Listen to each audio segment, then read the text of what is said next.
This episode is brought to you by Progressive Insurance.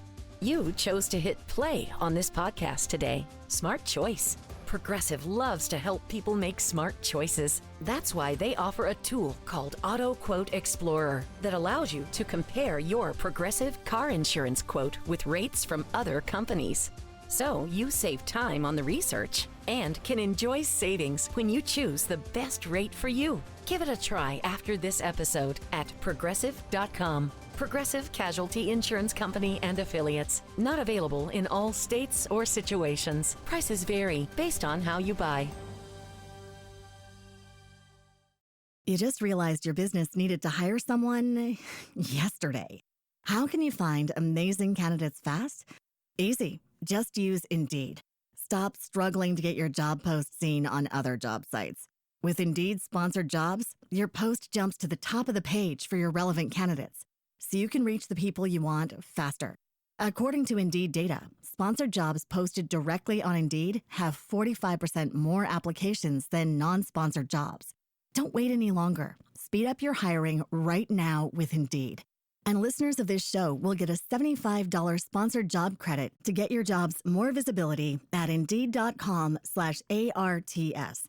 Just go to Indeed.com/ARTS right now and support our show by saying you heard about Indeed on this podcast. Terms and conditions apply. Hiring? Indeed is all you need.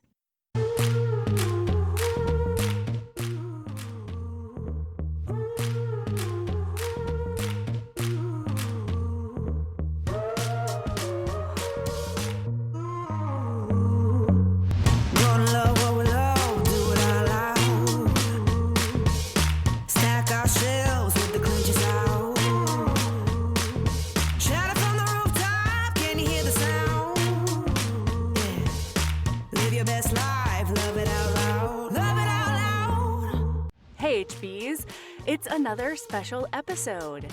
We've got a romance author and patron on the pod today.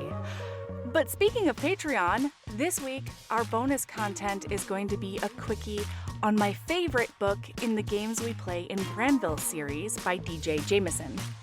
It's an age gap romance whose characters we've watched throughout the first 3 books.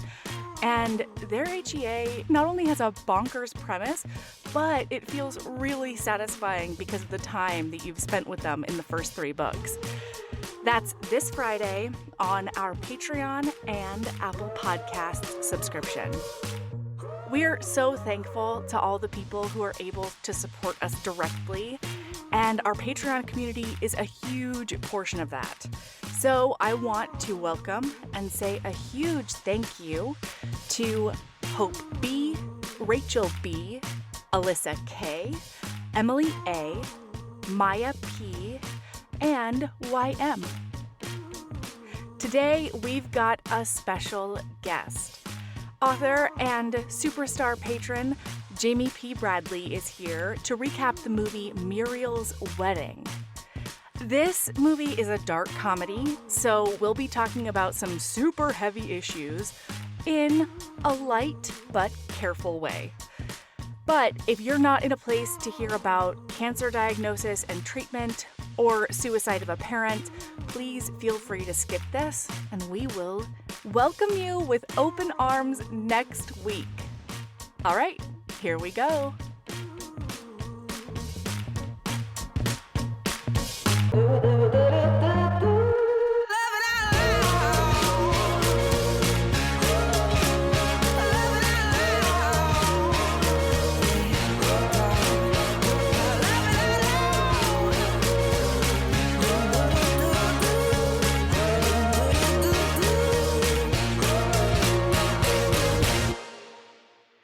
Hello! Oh my gosh. It is a crazy awesome day, listener, because we have got an amazing guest. We've got Jaime P. Bradley with us. Hello! Yeah. Oh my gosh. So Jamie's been a patron for a while, and one of the benefits that we offer is recording an episode with us. So you're going to be hearing Jaime a few times, actually, now, and I'm super stoked about it. yeah, I get to talk back to you in person instead of just talking back to no one and looking like a Right? crazy person once I, doing the yard work. So Yeah, and I'll hear you. Isn't that insane? I don't know if that's a good thing, but we'll start it out. Oh my gosh. So, Jamie, tell us a little bit about you. I am a mom and I write romance novels. Eee. I'm also a genetics writer, but for like the last 3 years I've been writing, I call it steamy rom-com military. You know what I Okay. mean? It's sort of like a Tessa Bailey-esque. Okay. There's usually a veteran or military person involved in the story as a main character, Interesting. but it's like a pretty straight, heartwarming, sexy contemporaries. Yeah. That's awesome. Yeah. What makes you gravitate toward military? I am married to a Marine, Mm. so we have that in our background. He's not in anymore, but thankfully. But that's part of our backstory. And the first book was sort of inspired. We were out in California at an air show, and just like, Cool. sometimes just like pops in your brain. My youngest at that time had gone to kindergarten, so I finally had like enough time in my brain to like be serious about writing the fiction instead of just being like, I should write this story and then writing it down and putting it away, which is what had been happening for 18 years or something. So Yeah, absolutely. yeah, anyway, it's been a lot of fun. I really enjoy it. Yay. Plus, I've been a romance reader for my entire life. My grandmother used to bring me bags of like the Nora Roberts books. My dad and I would read them. Oh, I love that was my bag dad, but it's so that's I'm a dork about that stuff, really. I love that. Oh my God. Like slightly inappropriate, probably young age, but whatever. We turned out but okay. Nora Roberts is usually like semi-tame. Yeah, right? that was not the craziest stuff. Yeah. It was a pretty gentle, although there was a few like looking back now, like, oh my God, Sure. 80s romance is of a time. Totally. But Yeah. I mean, I'm not scarred for life, so I think we're good. Hey, Yeah. and that's really all I'm shooting for as a parent. Exactly. You know what I mean? Like, you know what? This isn't trauma. It's fine. Yeah, you're all in one piece. Exactly. Oh my gosh. Okay, so what made you choose Muriel's wedding? Muriel's wedding. Muriel. Terrible Muriel. That I've been saying to my husband my whole life, or like practically our whole relationship. He was like, "What is that?" So this is a movie that, okay, first of all, it came out in 1994, which I guess I knew it was old, but when we were talking about things to do, and from timing purposes, the movie worked out better for me than rereading a book. Of course, but, of course. I was like, oh, I loved that movie when I was in my teens or something. I don't remember when I saw it exactly, but it was definitely on VHS at the time. Nice. And it like definitely left an impression on me. But of course, looking back as we were I was, watching it for this, I was like, oh my God, what if this is going to be one of those like, when you something when you see as a kid and like leaves a certain impression, and you go back as an adult and watch it, or as I've done, shown something to my kids and been like, this is not appropriate anymore. No, totally. My mom did that with Fast Times at Ridgemont High. Yes. She definitely did that. And I was like, we're doing Schmishmortions now at home? Okay. Like, we can, do you want to talk about it? And she was like, no, I forgot that was in there. Yeah, exactly. Because the things you just don't remember. So fortunately, I didn't think this movie was too bad. But like, I had that moment before. I was like, oh my God, what did I do? Like, no, totally. What if it doesn't hold it up? Yeah. So when she came on the screen, I pressed pause because I love a Toni Collette. But her Australian accent was so good. And I've only seen her play American roles, I think, or maybe an English role too. But anyway, I was like, is she Australian? Because it was made in Australia and all the business. So I paused it and I went to an interview with her where they were having her watch scenes from different movies she'd made over her career and chatting about it. And so first of all, it's a legit Australian accent. It's homegrown. Okay. I was today years old when I found out that. And then when she was talking about Muriel's wedding in particular, I was so excited it was included. And she was like, yeah, I was so young. And she said she really, really enjoyed doing the film. And she felt like she was at a similar juncture in her life where she's on this path to self-discovery and not knowing who she is organically from the inside when not people pleasing or, going with appearances or whatever. And thankfully, she said, with a little less self-hatred. I was like, God. good. Yeah. Good. The complete. Yeah. But she was like, I think a lot of people remember this movie and they remember like the ABBA, performance and stuff. And she was like, yeah, but it's dark. It's like a dark that's comedy. It. I'm watching it and I was like, I remember this being funny. I don't remember it being so sad. But it's got a lot of sad. I was like, It's got a lot of sad in it. A lot of sad. Also, I remember, as a awkward young teen, like watching it and identifying with her as like her main character. Absolutely. And as an adult being like, oh, heck no. I definitely did with this other character later, now I'm like, but it's just, there's a real sad underbelly there, but it's quite funny. There's so many tragedies in this. And I really liked it, though, because I felt like it was handled with enough importance and poignancy without being, like, really overbearing or, like, after-school special, you know? Mm-hmm. So, anyway, I'm there was, like, no apologies. Everything was sort of dialed up to 11. Oh, yeah. Oh, yeah. I feel like that's a hallmark of Australian filmmaking, yes, though. It is. It is. Because the dad in this movie, the moment he came on screen, I was like, oh my God, he was in Strictly Ballroom. Yes.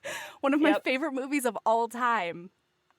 Yep. And he does so the voice fun. of something in like Finding Nemo, which my kids walk through the room and they're like, hey, I'm like, yeah, you're right.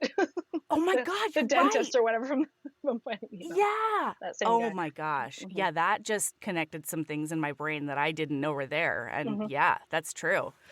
Oh my gosh. Okay. So I will say, listener, it's not a romance. Not a romance. I would say this is a lady love movie. Yes. Yeah. I remember wanting it to end as a romance, and I still do. Right? But it's not a romance. No, it's not. I was hoping. Okay, we'll get to it. To it. Okay. So, all right. It opens with on-screen text that says the bouquet. Mm-hmm. And it's like over this blue, gorgeous sky. And then there's just a like really close-up shots of very intensely like screaming women. The fight for the bouquet. Yeah. Oh my God. It was ridiculous. And so Toni Collette catches it. And boy, they make it so clear that she is like the ugly duckling of the group. She's like definitely the outcast. And when she catches it, her name is Muriel. Sorry, I'm going to stop calling her Toni Collette. Muriel. Yes. Muriel. So she catches it, and then the bride and all of the bridesmaids go over, and they're like, you shouldn't have caught that. You should give it to this lady because she has a way better chance of getting married. You've never even had a boyfriend. You. Yeah. It's a very, like, if you imagine Napoleon Dynamite and Mean Girls, like, having an Australian baby in the 90s, that's this movie. That is like, a great... powerfully awkward, super mean, but, like, just right up front. Like, there's no arc for those girls. They're just awful.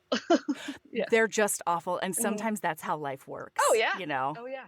And they deserve each other. It's great. It's great. Yeah. So she tries to give it to this girl, and the girl's like, she bursts into noisy sobs, and she's like, no, I can't because whoever was in Chet, I don't know, Brad. I don't know. Yeah, we broke up. No, last night. Yeah. And so they run away after her. Poor after Cheryl. saying, by the way, what did you do to her? And you're like, wait, you just... Oh, yeah. This, like, as if the blame could be on her, basically. No matter what happens, it's always her fault. It absolutely... And she believes it. Yeah. Full on. Yep. No matter what happens. It is pretty far into the movie before she's like, hold on a minute. I've got agency and I'm worth something. Right. Ooh. So then we get this, like, these eyes. There's another bridesmaid making eyes at the groom of that one, this wedding. Oh, chook. Yeah. Chook. What even is that? That's very Australian. I don't know. You know? Yeah, I was like, I even studied abroad in Australia, so I like have some relation to this, but nope, never heard that one. Yeah, no, it's Chuck Australian style. That makes sense. You know? Yeah, maybe it's like a Chad in Australia. Who knows? Okay. Australian HBs, let me know. Have you ever heard the name Chook, CHOOK? Question mark? Let me know. Yeah. Yeah. No idea. And then he goes and bangs this bridesmaid in a laundry room. Yep. And of course, Muriel's like wandering around and she sees this happening. It's ridiculous. She never says anything to anybody, but she knows. Never. She also doesn't have much of a reaction, which is interesting. I'm just like, okay, so clearly you've witnessed this kind of thing before. This is like normal for this friend like group. he doesn't put it past anybody to do something like this. Yeah, absolutely. And then, so she's walking around in this like very, sorry to say it, tacky cheetah print dress. Yep. And they were like, you couldn't even buy a new dress for this wedding. And she's like, but I did. And then she gets clocked by the head department store detective. I know. I was like, is that a thing or was that a thing? That's not something I've ever heard of, but. No. And later on, this bitch is doing the same thing in a grocery store. Shows up again. Yeah. Where do you work, ma'am? Exactly. What kind of store is this? Is it like a I don't know. Is it like just a mall? Like, I don't understand. Yeah. Anyway, she goes and she gets some constables. Very important to me, Melody, that they are, named correctly. And Muriel gets arrested at this wedding in front of God and everybody. Dragged out of there with her cake in hand. Oh, my God. Yeah. Okay, have you heard of this thing? Because she gets handed a piece of, like a sliver of cake in napkins. And the lady says, put this under your pillow and you'll dream of your husband. I had never heard of that. Is that a thing? Okay.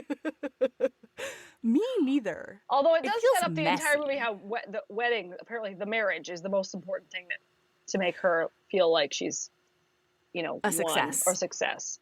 Yeah, and worth anything. Right. Doesn't matter who it's to. No, doesn't matter the circumstances. But marriage is the important thing. Yeah. And a lot of the way that things are phrased in this movie feel and probably are like so intentional. And later on, her friend she'll say, do you ever feel like you're nothing? Because sometimes I do. Mm-hmm. And the friend says, you're not nothing. You're amazing. Somebody wants to marry you. Yes. And I'm like, and even from that character who doesn't herself seem to care about marriage at all. But clearly that's like the way that everyone views it. Yeah, absolutely. Yeah. You just realized your business needed to hire someone yesterday. How can you find amazing candidates fast? Easy. Just use Indeed. Stop struggling to get your job post seen on other job sites. With Indeed sponsored jobs, your post jumps to the top of the page for your relevant candidates, so you can reach the people you want faster. According to Indeed data, sponsored jobs posted directly on Indeed have 45% more applications than non-sponsored jobs. Don't wait any longer. Speed up your hiring right now with Indeed. And listeners of this show will get a $75 sponsored job credit to get your jobs more visibility at Indeed.com/ARTS. Just go to Indeed.com/ARTS right now and support our show by saying you heard about Indeed on this podcast. Terms and conditions apply. Hiring? Indeed is all you need. So anyway, she goes home and we meet the worst dad of everdom. Yep. Worst dad. And yes, clearly saddest the most family. Yes. Yeah. The depression and sadness surrounding this family, again, so broken. I had forgotten. Yeah. I was like, it's been 15 something years since I've seen this movie. And they're all so broken. And because of the dad.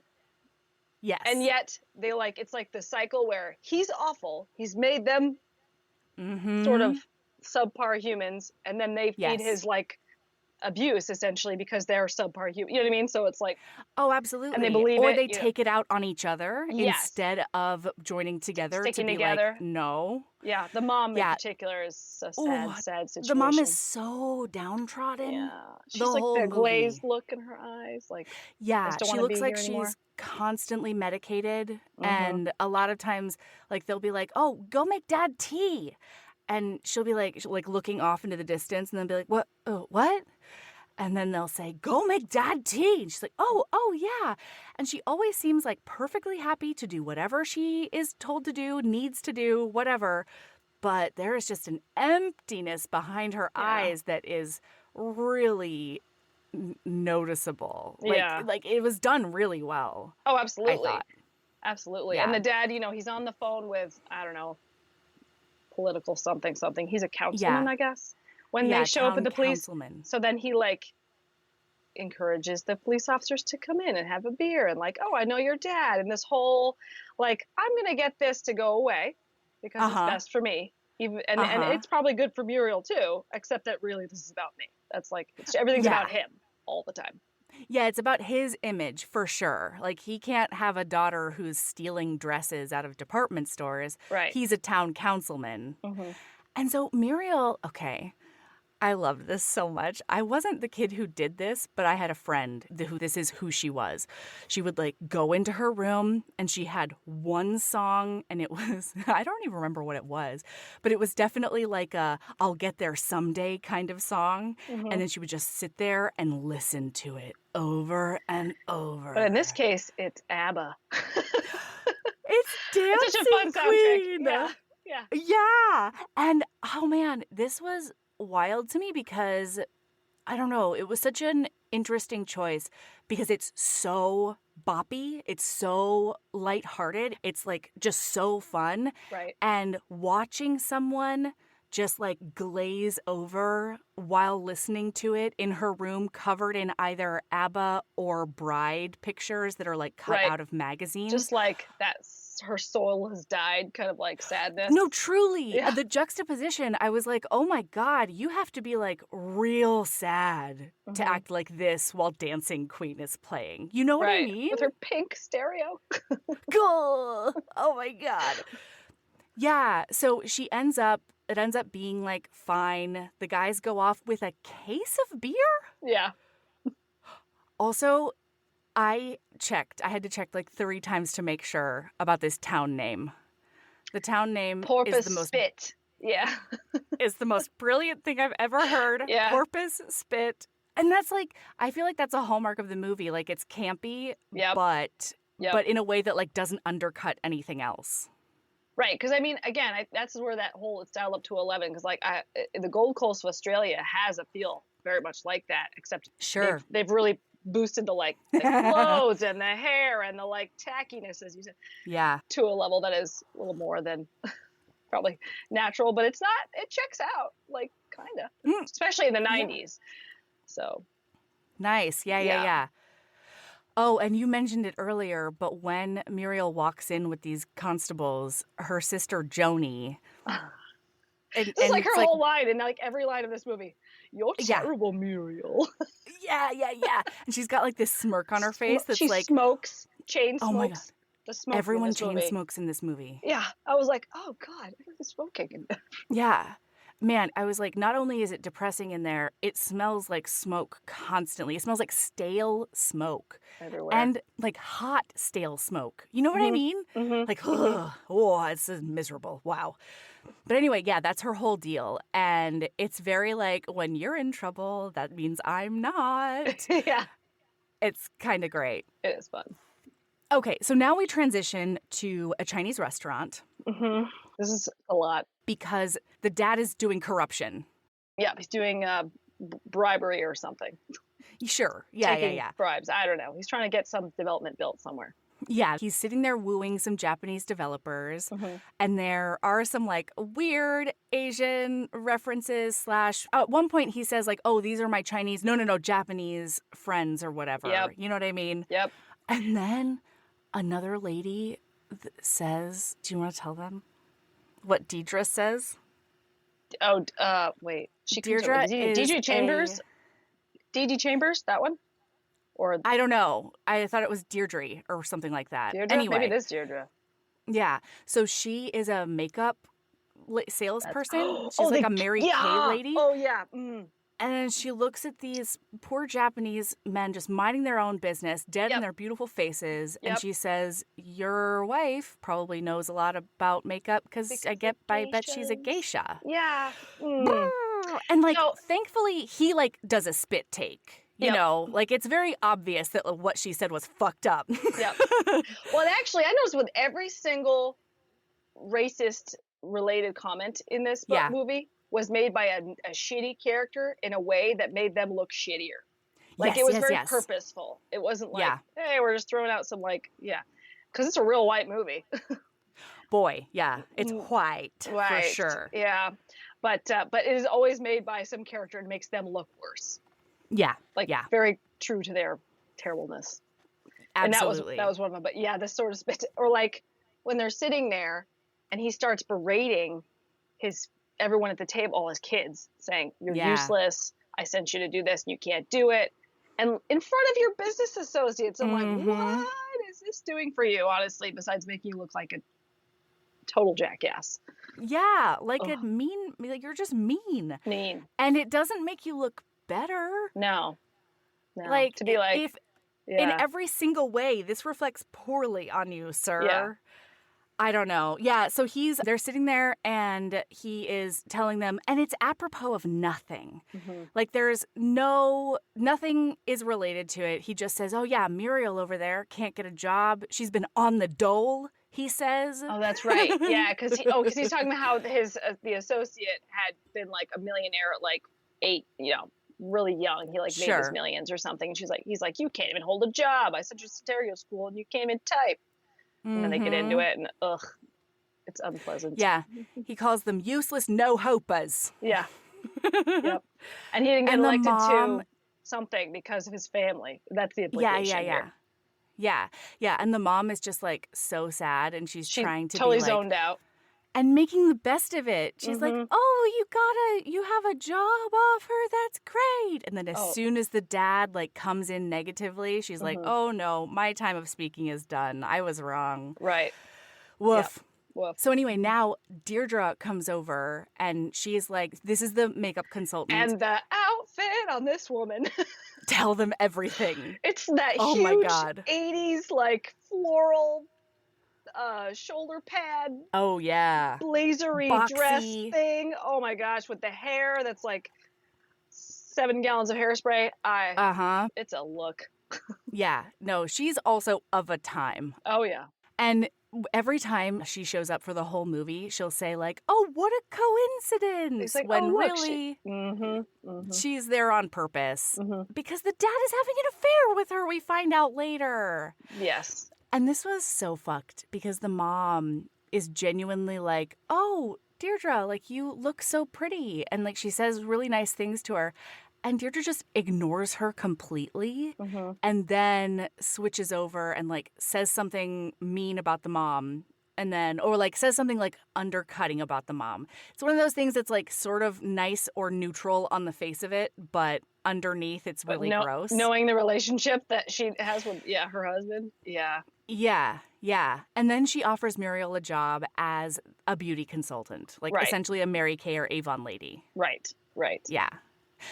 So, okay, now we have to go to drinks with this bitchy friend group. Oh my God. Tanya and Cheryl. Their names are right over my head. But I was like, okay, bratty girls, you know what I mean? Like total. Absolutely. But there's they're in this club where it's like a blue, it's like an underwater sort of a theme. Everything's blue. Yeah. And the one girl, the one who got married, is complaining because that's right, because they're sitting at the table together with their drinks, and Muriel comes over, and she's like, "I went to, go down to my husband, and he couldn't get it up, and I found there was lipstick on it." And they're all, of course, horrified because, of course, Muriel knows what happened. Yeah, how that lipstick she's got sitting there. right next to the girl who banged him at his wedding. Yeah, who's getting the eyes like, I don't know what you're talking about.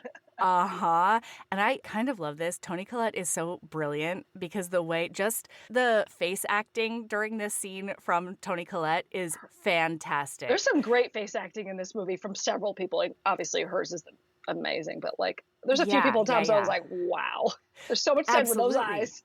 Absolutely.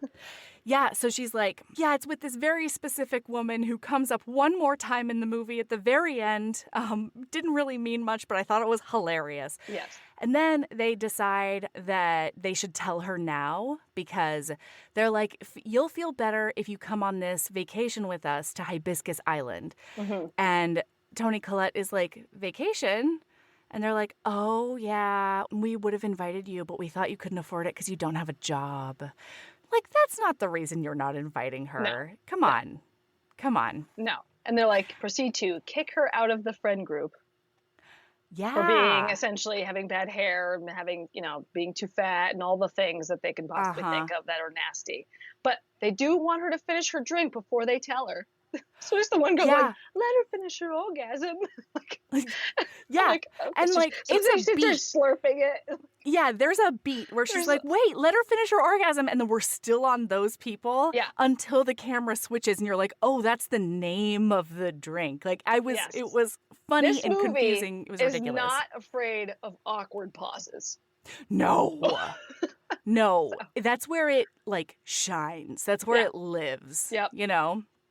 Yeah, so they tell her that she can't be friends with them anymore because they're cool and fashionable and she's not. And she pleads with them. She says, I can change. Right. And then they say, yeah, but no matter what you do, you'll still be you. And she's weeping in this club. Oh my God. She's bawling. Yeah. And she keeps on repeating, I'm not nothing. I'm not nothing. Yeah. Begging them to let her stay. Oh, it is so sad. And they're all it's sad, yeah. You're making a scene. You're making us look bad even right now. And then the woman who'd gotten married is starting to cry. She was like, I'm supposed to be happy. I'm a bride or whatever. Yeah. And they're like, hey, Muriel, stop crying. Pay attention to this girl. Think about anybody but yourself feelings. For once, Muriel. It's wild. They're very, perfectly done and awful. Yeah. So... Okay, so now the dad is like, let's set her up to be this Mary Kay lady. And he tells the mom to give her a blank check in order to get her first, order of Mary Kay and then, start that. Right. So the mom does exactly what was asked of her. God damn it, everybody. Yep. And even now, she's like, Deirdre is so nice. She's such a wonderful woman. And it was so good that she gave you this opportunity. And I don't care what anybody says. And Muriel's like, what do people say? Right. And she's like, oh, all those people who don't like your dad. And so they say things like, they're driving around when he's just showing her his developments late at night. And, it's so sad. It's so sad. You're like, you're saying the most obvious things that not. It hurts. It hurts. And Muriel knows. That's the thing. You can tell she's like, okay, sure, Mom. Yeah, she never reacts. She connected she never the dots. Argues. Yeah. I think it never goes further than that. She's just like, okay, this is our terrible situation. Right. So the mom offers her the check, and she has her make it out for cash, which I actually didn't know you could do. Maybe. I don't know. I don't think you can do that anymore. Yeah, possibly. Yeah. And she's like, I'm going to take advantage of this. Muriel commits highway robbery. Okay, she's a highwayman now. She does a big steal on her parents. Oh my God. And when I realized the gravity of this, because it was already bad in the dollar amount that they said. Yeah. But when I made that into now times money, I was like, oh, fuck stick. That is huge. She ends up in according to inflation now, she stole the equivalent of $25,000 from her parents. Ouch. I did not do the math, and I'm glad you did, because that is way worse. They said what, 12,000, I think, in the movie. They said 12,000. Yeah. Yeah, but and that's already. I was like, oh my God, and then I was like, oh no, this is 1994. What could it possibly be now? Yeah, what's the equivalent? Yeah, so she ends up on Hibiscus Island with her stolen money and new clothes.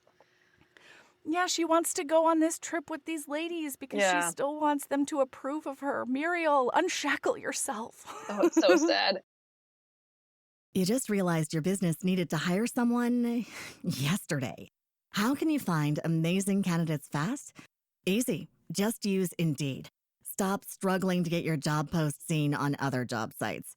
With Indeed sponsored jobs, your post jumps to the top of the page for your relevant candidates, so you can reach the people you want faster. According to Indeed data, sponsored jobs posted directly on Indeed have 45% more applications than non-sponsored jobs. Don't wait any longer. Speed up your hiring right now with Indeed. And listeners of this show will get a $75 sponsored job credit to get your jobs more visibility at Indeed.com/ARTS. Just go to Indeed.com/ARTS right now and support our show by saying you heard about Indeed on this podcast. Terms and conditions apply. Hiring? Indeed is all you need. They are doing a hula style dance, Ugh. and they see her, and they're like raged. How dare you? Yeah. They throw a drink in her face. Oh, And they're man. like, stay away from us. And you can totally, in a way, it's like they're totally in the right. Like, oh, what a weird thing to do. I mean, they're awful. No, Don't get me wrong, but it's like, objectively also, weird. Yeah. Yeah. She's powerfully awkward. And then Cheryl has the audacity to look at Muriel and say, you have no dignity. Ma'am, Yep, she's don't like- kick me while I'm down. Yeah, wiping drink off her face. Ugh. Yeah. Yeah. But now she meets the lady who is going to unshackle her. The hero of this movie, Yes. Rhonda. Yes. Rhonda Eppenstall, her name is. And so she's like, oh my gosh, we went to high school together. You're Muriel Hedsblug, whatever her name is. Heslop, yeah. Heslop, thank you. And she's like, no, I'm not. And because of that, because Rhonda's like, no, you absolutely are. And Muriel says, why? And Rhonda says, I don't know. You just are. But she just goes with it. love She doesn't Rhonda. question the weirdness. Yes. She's like, Yeah. okay, and if you're not Muriel Hislop, then who are you? And then she comes up with this. She's Are like, you well, I'm married? engaged. Oh, yes, because she's asked if you're married. Yeah. It's like, no, I'm engaged. And then you can tell she's the whole time she's just making it up. Like, oh, Yeah. yeah, to this guy, Tim Sims, because that's the name. Uh-huh. And Rhonda's like, cool, you know? Rhonda accepts her for exactly who she is Yep. the whole movie until she starts doing, gymnastics to make herself into someone better, quote unquote. Right. So anyway, they become best friends immediately. She sees In their insane Muriel's outfits. Oh my God. Muriel is like, hey, remember those bitchy girls? They're right there. And they devise this plan. And so the next day at the pool, Rhonda goes over and boy, she sticks it to him. Oh, yeah, because of course they're ready to be like, oh, look, we can hurt Muriel by inviting Rhonda over to have drinks with us. Because the point they talked earlier about how they got picked on and bullied terribly by these same girls in high school. And Muriel dropped out in 10th grade, apparently, and Rhonda dropped out in 11th. And she was like, ugh, can you imagine what you'd say to them? And she's like, yeah, I can. They're right over there. And they go over at the pool, and Rhonda's like ready to make this work. So the mean girls are like, hey, you should have come have a drink with us, Rhonda. You don't have to be alone. Implying that like being with Muriel doesn't count. And she was like, they say, well, and you don't have to think that you're not good enough for us anymore. Right. We're not in high school. And if I say that you're good enough for us, then you are. Right. It's wild. Yeah. Yeah. So awful. And so Rhonda says, no, the only thing I know about you is that bitch is fucking your husband. Did it on your wedding day. On your wedding day, Yeah. and I would rather eat glass than have a drink with you. Blades or something. That's the one. Yeah. Oh man, it's great. She does the mic drop several times in this movie, and it's terrific. Rhonda is the best. Yeah. And I love that actress too. She was in 6 Feet Under, I think. Yes. Yeah. She's been in a bunch of things. Again with an names American though, accent. So I'm like, I know. And you're like, wait, is she British? Is she Australian? And you don't realize it until later. Yeah. So now they decide they're going to enter a lip sync contest, and they perform in these amazing outfits as ABBA. Mm-hmm. It's wonderful. With it's the like wigs. This entire... Yeah, there's wigs, there's glitter. It's like this entire super campy performance that we get to see the entirety of. The Waterloo song, right? Yeah. Yeah, it is Waterloo. And then in the middle of it, there's a brawl between these friends because the secret is out. It's really great. And they just keep on performing over them. They're like, you can't dull my shine. Exactly. I'm loving this. Yeah. And you can see, because at the begining of the song, Muriel's very she's stiff. She's not really enjoying it as much. But as the song goes on and the fight starts, she's throwing out. They're doing the dance moves. It's great. Yeah. She really comes into her own. There's a journey just in this performance. Yep. With her self-acceptance. It's kind of wonderful. Coming out of her shell, if you will. her terribly awkward shell. Yeah. Oh, yeah. Oh my God. Okay, so then we flash back to the family and they get a postcard from her and she's like, having a great time with the girls and I'm selling so many makeups and I'm doing really well. And Deirdre comes over. What a coincidence again. I don't know why. Isn't she at the house? Isn't she at their house? Question mark? I think they're at dinner again. Oh, are they at dinner? Okay. Again. And she's just Fair enough. always, coincidentally showing up. Golly. Yeah. And so she looks at the dad and she's like, she didn't buy enough product from me. Like, the math isn't mathing. And the dad's like, wait, I thought she made something of herself. She's been spending $1,000 on this vacation and stuff. Where is this money coming from? Dun, dun, dun. Oh my God, it's your bank account, sir. Yeah, and exactly. frankly, I'm against theft, but like, it couldn't have happened to a better person, you know? Absolutely. She's targeting well. Yes. These are just reparations, okay? Everybody? Exactly. It was owed Sorry. to her. This is a moment of growth and she needed it, okay? Truly. It's back pay from the dad. Yeah. Oh my God. So then we go back to the island and they're like drunk and hanging out. And it goes from them singing Fernando together to this conversation where Muriel is like, do you ever feel like you're nothing? Because I often do. And this is when Rhonda says, you're not nothing. You're amazing. You're a success and someone wants to marry you. You've made it. Yeah. And there's that focus on marriage again. Yeah. Especially from a character who doesn't give a shit. No. About Rhonda's all about doing what she wants as much as she wants to do it. Yeah. We'll see that later. Yep. Oh, it's so good. So now when she gets home, she comes in and she's like hilariously sunburnt. Oh my God. So cute. She walks in with her suitcase. She's at the top of the stairs and her mom and her sister are there. And they're like panicking because apparently they've realized that all this money is missing. And the mom's like, she says, your dad's on the way home. He's so mad. You wouldn't do that to us, right, Muriel? She's like, no. But the music picks up and she grabs her bag and she goes right back out the door to the taxi. Oh my God. She just disappears. She's like, nope, can't handle this. Running away.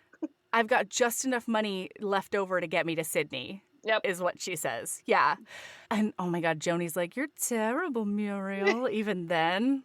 Oh God. Yep. She must say that 10 times in that movie. It's terrific. Yeah. So then the on-screen text says, Sydney, the city of brides. And I was dubious about this. Yeah. But, and I have to admit, we're going to go with it. Especially from here forward, there's several times in the movie where I'm like, how much time has passed? Because they kind of imply that there's a certain amount of time that's gone by, but they never really say how long. And it visibly, because, after that cut to this other scene, she's in a video store where she works. She's in a much more flattering outfit, more flattering hair. Like, she's got herself together. So clearly it wasn't like the next day. But they're never really clear about some of these breaks in time, and that happens a few times, and they just kind of like, oh, I guess it's been months. I don't really know. Yeah, it's been like 4 months or something. Who knows? Yeah, it's been ish. Yeah. So, and she gets asked out, maybe for the first time in her whole life, by this guy who's so cute in his he's unbelievably powerful dork way. He's like really awkward, so stiff, but he clearly has a thing for her, and she has no idea. Yeah. And like, she and Rhonda work across the street from each other. Rhonda works at the dry cleaners. And so Rhonda calls and she ends up being like, oh, will you turn around and look at that dry cleaner so that she can get Rhonda's approval? Oh, it's wonderful. Yeah. And this is when she decides that she has changed enough. She has butterflied enough that she's going to change her name. And now it's Mariel. Yes. Mariel. Right. And not Muriel anymore. Not Muriel. Yeah. And Rhonda is like, are you on the run from the law? Like, don't get me wrong. Would love it if that were the case. Oh, yeah. But this is one of the situations you're like, she chooses to lie more to her friend instead of just being like, I just feel like it would, you know what I mean? The sort of mature response is, I want a new identity. Yeah. But no, they go with the drama crazy instead, which is, now I'm on the run from my imaginary fiance who I jilted, and then Rhonda is like, was he a cop? And of course she's like, yeah, I guess he was. She just goes with it. She's like, all right, sure. Sounds like a fun story. Yeah, To be a part of.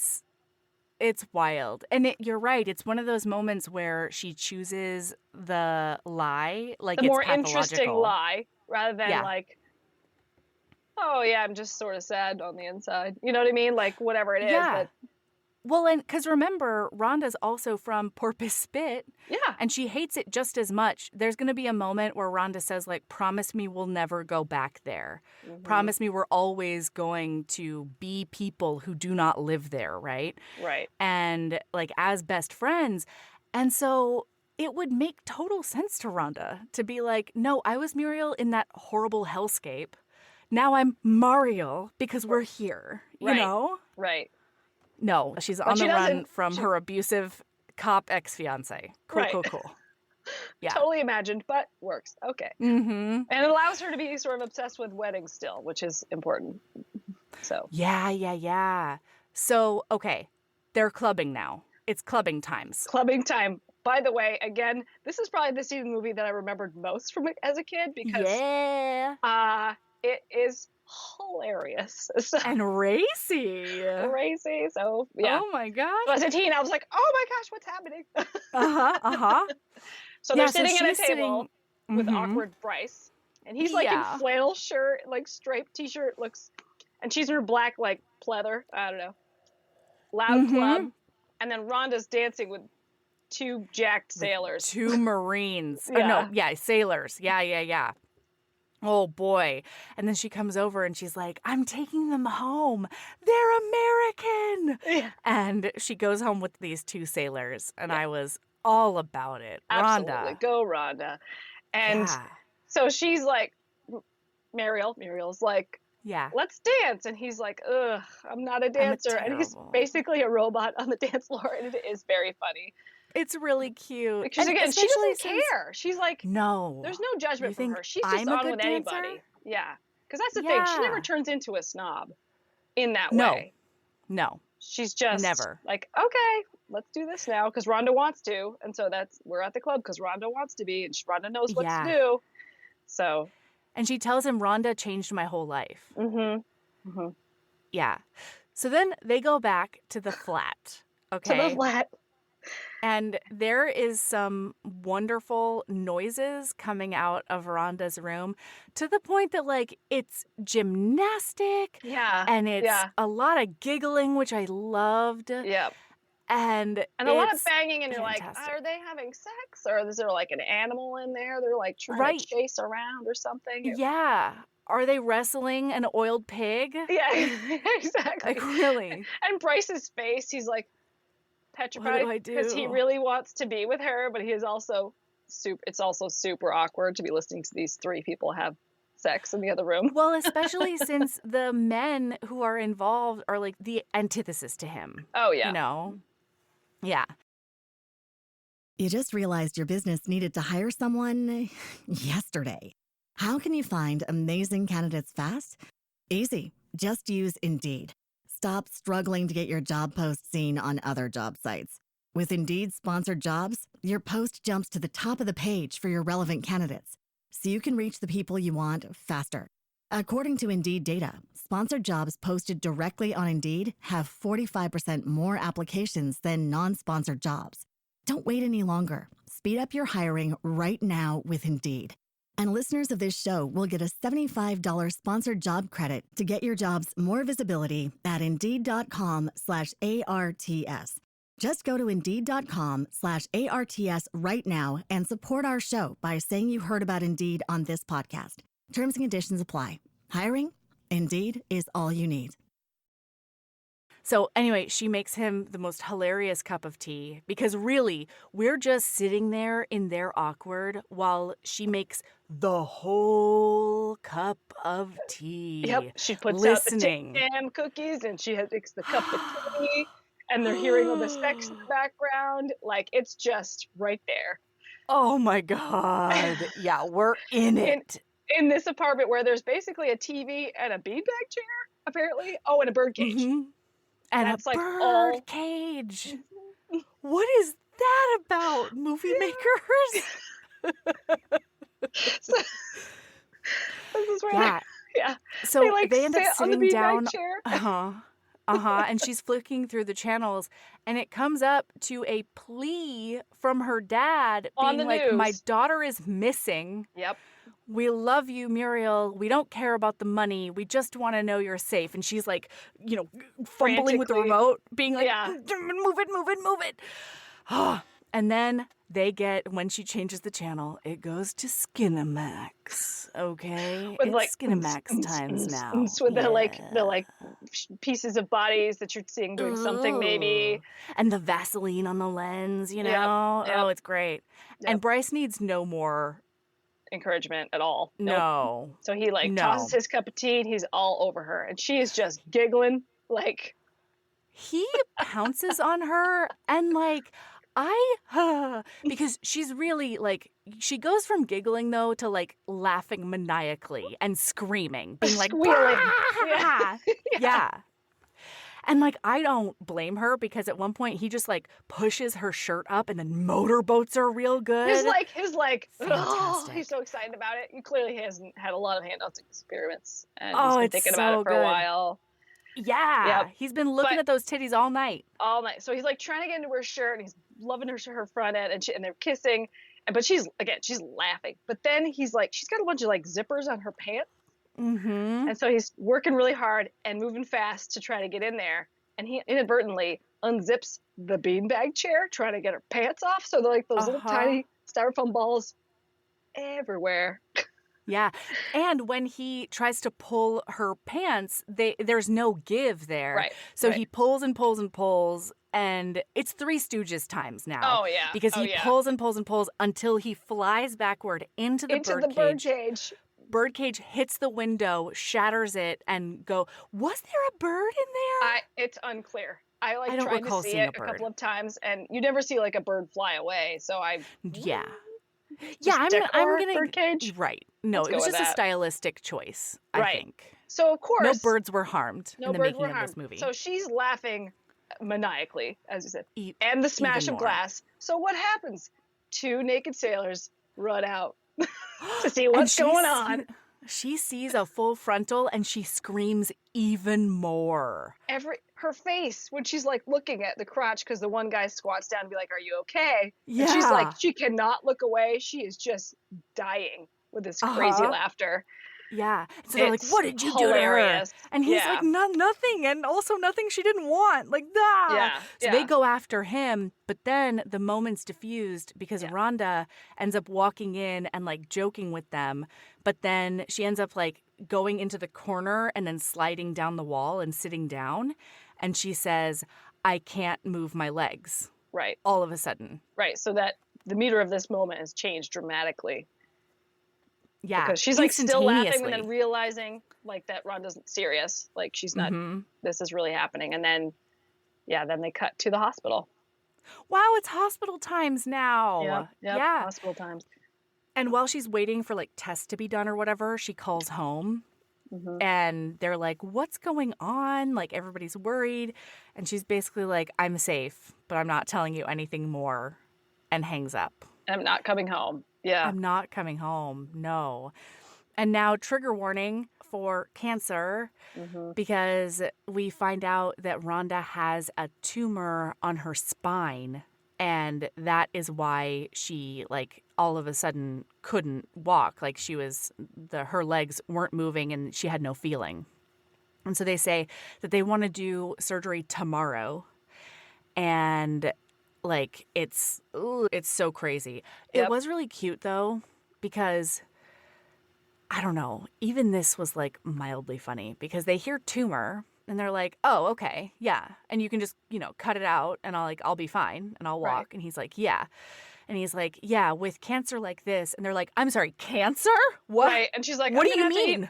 Macrobiotic food. She's makes jokes about having cancer. He's like, well, that's what I meant when I said tumor. Yeah, I did say the word tumor out loud. Yeah. It's very cute. These dummies. So we also find out that the dad is now under investigation because he's a corrupt town councilman, period, the end. Right. And so he's going to be in Sydney. And they're like, go meet up with your dad. Like, you should definitely see him. And Muriel is like, there's nothing I want less than to see my dad right now. Yeah. But she goes. Yeah. Well, Or does first her- she has to try on this dress.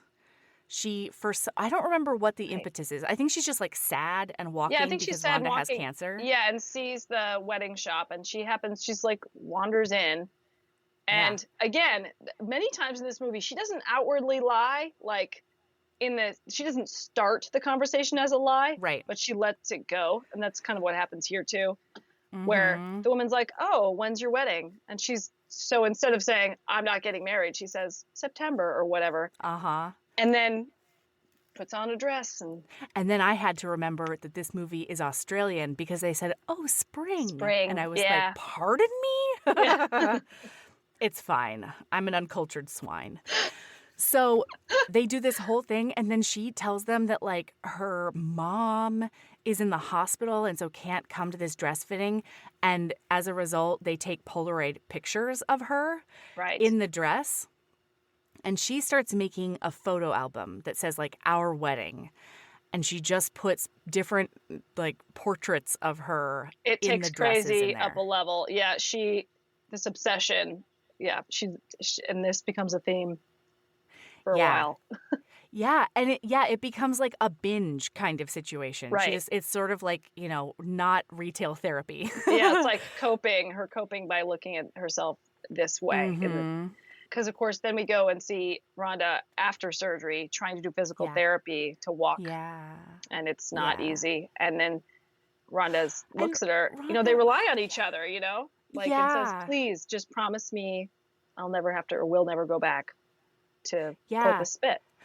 And she says, oh my God, she says, why are you still here? Like, why? What is your deal? Right. This is miserable. Right. And Muriel is like, no, this is us. She says that while she was in Porpoise Spit, all she did was lay in her room and listen to ABBA songs. Mm-hmm. And ever since she met Rhonda and they became best friends, her life is an ABBA song. And she says, my life is just as good as Dancing Queen. And she says, I don't have to do that anymore. I don't Right. have to sit in my room and listen to ABBA songs because my life is Dancing Queen and you did that. Right. And so, of course, it's the devotion that these two have for each other is so gorgeous in this moment. Okay, and then she's looking at the newspaper, and I have at least 17 questions for you. Because she's going through this thing, and it's like advertisements for, I guess, wedding stores, ? Yes. And then she circles an advertisement that just says hugs for brides. What is happening? I Please. think that's just the name of the store. Because they show her Really?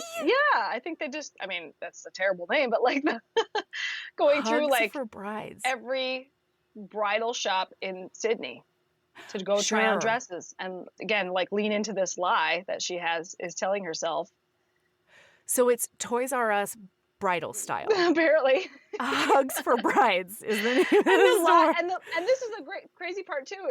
It's all a little crazy, but the It's all a little lie crazy. about why she has to have a photo taken changes every time.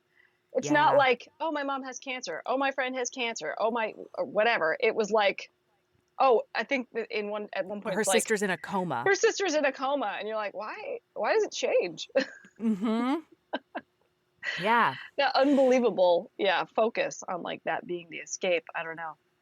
Yeah, so she goes to another dress try-on session, Mhm. and meanwhile, Rhonda is looking for more cigarettes in the apartment, and her wheelchair bumps into something that then reveals this weird Our Wedding photo book. So she opens it, and she sees the evidence of what has been happening with Muriel, Mhm. and she's like, well, this is not gonna work, and she goes to confront her. I don't know. Am I the crazy one here? Because, this feels like a huge overreaction. I think that the reason why she's angry is stranger than the fact that she doesn't just think, what's the deal? Like, you know what I mean? Yeah. It's more of like I would expect more confusion than sort of anger, and that she keeps going back on this idea of this fiance that doesn't exist. Right. And I mean, unless you're assuming there's off-camera discussions happening about this guy that doesn't exist, Mm-hmm. it would be much more logical to be like, why are you obsessed with dresses? Or like, Yeah, whatever. what's going on here? Yeah. So, yeah, this was wild to me. And so she takes her pointy bra because, she's got traffic cones on. Serious. Yeah. It's incredible. I was like, what does that even look like with a shirt on? And the answer is we don't know because she doesn't wear it under a shirt ever. She just wears it out. Yeah. Yeah. So she goes and she sees her like trying on dresses right by where she works. And so she's like, stop the taxi. Yep. And then wheels herself in there and she like sneaks up on her essentially. And she's like, what are you doing here? And Muriel is like, oh, I'm trying on dresses. It's fine. Everything's fine over here. And she's like, are you engaged or are you not engaged? What is going on? And the sales ladies are appropriately confused. All right. Oh, yeah. And so. One of them asked, have you by any chance been in a coma recently? Yeah. Because that was Oh a my lie. God. Oh my God. So she says, why are you doing this if you're not getting married? And she says, isn't it obvious? It's because I want to get married. Mm-hmm. And she says, I want to be a person who gets proposed to. Who gets chosen? Who's the winner? Gets chosen. Yes. Success, as she defines it. Yeah. And so she says, like, you know, Muriel was not that person. You know, she was too awkward. She was too fat. She was too all of these things. But, you know, Muriel is a lady that gets asked out at her work job, you know, and like Muriel she has a real is a person, friend, and she goes out, and she has a job, and she does all the things. Yeah. And this like obsession with trying on wedding dresses is an extension of that. She's trying to like manifest the person she wants to be.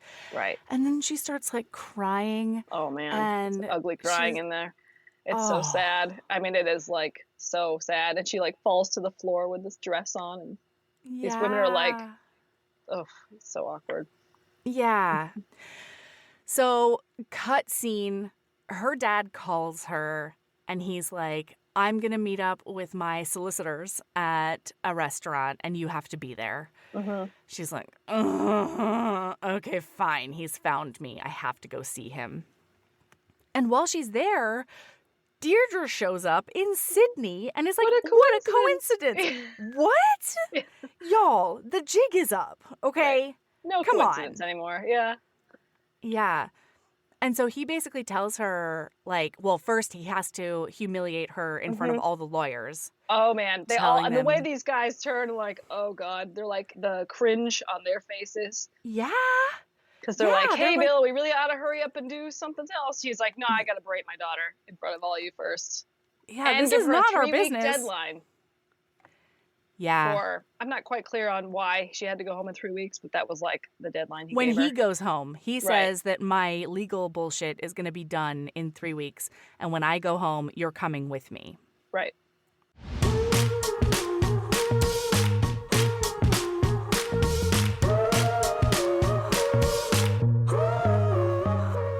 That's where we're going to stop for today. Tomorrow, we'll be back to see how Muriel gets out of going back to Porpoise Spit, because let's review, it's her literal nightmare.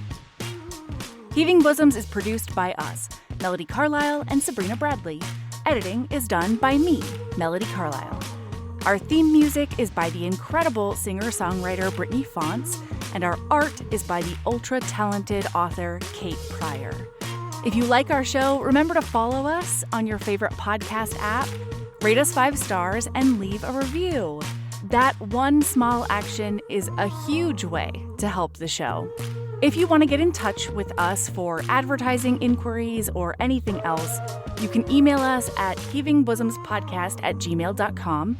If you want more of us, visit patreon.com/heavingbosomspodcast. You can also find us on Instagram at Heaving Bosoms, on TikTok at Heaving_Bosoms, and in our Facebook group, the Heaving Bosoms Geriatric Friendship Cult.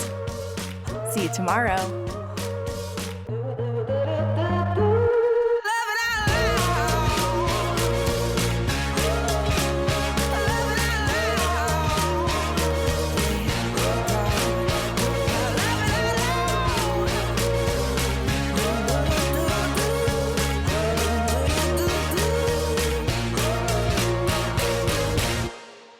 You just realized your business needed to hire someone yesterday. How can you find amazing candidates fast?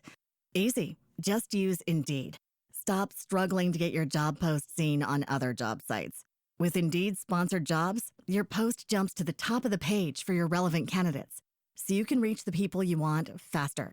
According to Indeed data, sponsored jobs posted directly on Indeed have 45% more applications than non-sponsored jobs. Don't wait any longer. Speed up your hiring right now with Indeed. And listeners of this show will get a $75 sponsored job credit to get your jobs more visibility at Indeed.com/ARTS. Just go to Indeed.com/ARTS right now and support our show by saying you heard about Indeed on this podcast. Terms and conditions apply. Hiring? Indeed is all you need.